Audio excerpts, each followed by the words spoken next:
ताज्या बातम्यांसाठी ठाणे वृत्तांतला सबस्क्राइब करा आणि बेल आयकॉनवर क्लिक करा आणि पाहत रहा ठाणे एकसंघ, फक्त ठाणे वृत्तांत सोबत। कल्याण तालुक्यातील निंबवली गावात राहणाऱ्या 16 वर्षीय अनिश दळवी या विद्यार्थ्याने राहत्या घरी आत्महत्या केल्याची धक्कादायक घटना घडली होती। या प्रकरणी टिटवाळा पोलिसांनी अनिश याला आत्महत्या करण्यास प्रवृत्त केल्याचा ठपका ठेवत कल्याण जवळील महारळ येथील सेक्रेड हार्ट शाळेचे संचालक एल्विन अँथोनी यांच्यावर गुन्हा दाखल करीत अटक केली।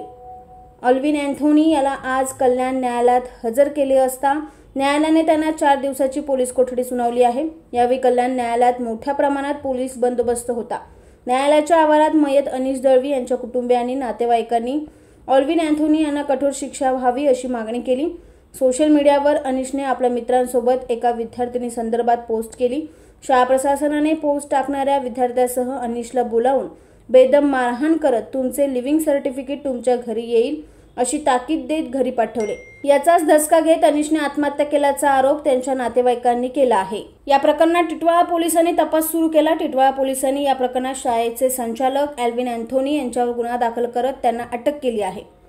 आज दुपारी त्यांना कल्याण कोर्टात हजर करण्यात आले। यावेळी अनिशच्या नातेवाईकांनी घोषणा देत एल्विन अँथोनी विरोधात कठोर कारवाई करा अशी मागणी केली।